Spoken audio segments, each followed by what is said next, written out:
अलीपुरद्वार जिला अंतर्गत लंकापाड़ा निवासी कपिल तमांग, उकर पत्नी एंजेला छेत्री और उकर सारी संध्या छेत्री आखिरकार कश्मीर में बांधवा और डरावना परिस्थिति से छूट के सुरक्षित अपन घर लौट के वापस लाए। पीड़ित परिवार का कहे है कि काम खोजे के लगी कश्मीर जाए रहे, लेकिन हुआ कर दुईटो घर में उमन के बंदी बनाए के रखल जाए रहे और उतना दिन तक विभिन्न काम करवाए कर बाद भी तलाक नहीं देवल गेलक। साथ ही साथ अमानवीय शारीरिक और मानसिक अत्याचार भी करल गेलक।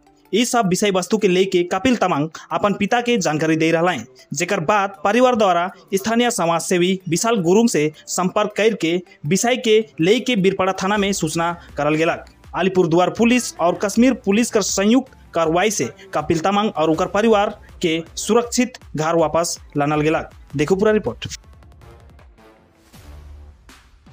अब के गर्नु, अब यहाँ भाइहरूलाई मैले जाँदाखेरि मेरो छोराबुहारी मेरो साथमा आयो। मलाई धेरै धेरै खुसी छ। बडो बाउहरूलाई पनि धेरै धन्यवाद छ। तपाईँहरूले गर्दाखेरि म चिठी दिएर मेरो छोराहरूलाई म पठाउनु भयो। के अरे 4 दिन बादमा छोडिदिनु हुन्थ्यो, तर 2 दिन कति दिनमा छोडिदियो, 1 दिनमै छोडिदिनु भयो। तपाईँलाई म धेरै खुसी छु। मेरो छोराबुहारी मेरो साथमा आयो। धेरै धन्यवाद छ। नमस्कार। विशेष गरेर हाम्रो जो लंकापाड़ा निवासी कपिल भाइ अनि उसको एन्जेला मिसेस अनि संध्या छेत्री हाम्रो कपिल भाइको साली र केही 1.5 महिना अगाडि जम्मू काश्मीरमा उहाँहरू काम गर्न गएको थियो।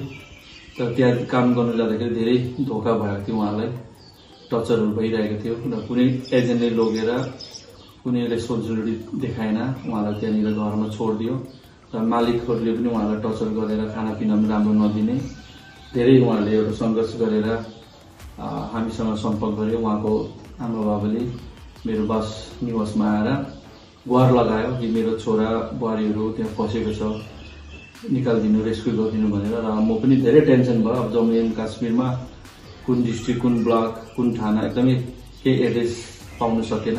र यसलाई सिरियस लिएर हाम्रो बीरपाड़ा थानाका ओसी श्री नयन दास सरसँग धेरै यसलाई कन्भर्सेसन गरेर एकदमै इम्पोर्टेन्ट लिएर उहाँको उद्योगमा हामी धेरै उहाँलाई रेस्क्यु गर्नुलाई हामीले कोसिस गर्यौँ। र आमा बाबाको तर्फबाट एफआइआर गर्नुको बादमा 1 दिनमा हामीले सोचेको थिएन, 1 दिनमा एक्सन भएर एजेन्टलाई प्रेसराइज गरेर हाम्रो कपिल भाइ, एन्जेला बहिनी, सन्ध्या बहिनीलाई जम्मू काश्मीरबाट दिल्लीसम्म, दिल्लीबाट बिहारबाट लंकापाड़ामा हिजो राति मात्रै आइसक्यो। र हामी खुसी छौँ। उहाँको आमा बाबा पनि यहाँ भेटघाट गर्नु आएको छ, उहाँ पनि खुसी हुनुहुन्छ। र हामीले जुन कोसिस गरेर उहाँको जिन्दगी बचाउन सक्यौँ र उहाँहरू पनि खुसी छ।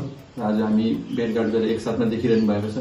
र एउटा सानो मेसेज म के दिन चाहन्छु भन्दाखेरि प्रत्येक हाम्रो भाइ बहिनीहरू विभिन्न जग्गाबाट काम गर्नुको लागि जानुहुन्छ तपाईँहरूले, तर कुनै पनि जग्गामा जाँदाखेरि त्यहाँको प्रपर एड्रेस, कुन जग्गामा काम गर्छ, लोकेसन, थाना, डिस्ट्रिक्ट, ब्लक, पोस्ट अफिस सबै त्यो कुराहरू घरलाई अवगत गराएको हुनुपर्छ। पञ्चायत अफिस, आफ्नो घर छेउको पञ्चायत अफिसमा जाँदाखेरि लेबर माइग्रेन्ट, स्टुडेन्ट माइग्रेन्ट हिसाबले फर्महरू भरेर गयो भने धेरै यस्तो प्रब्लमहरू, टर्चरहरू हुँदाखेरि रेस्क्यु गर्नलाई धेरै इजी पर्छ।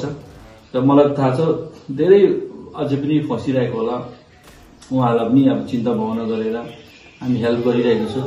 र कपिल भाइ, उहाँको परिवार आज खुसी छ, उहाँको एउटा नयाँ जीवन सुरु भएको छ। म यही भन्न चाहन्छु हाम्रो सन्ध्या बहिनी, एन्जेला बहिनीलाई पनि अब कहीँ जाँदाखेरि बिना नचिनेको मान्छेहरूसँग, स्ट्रेन्जरहरूसँग फट्टै फकाएर लोभ दिएर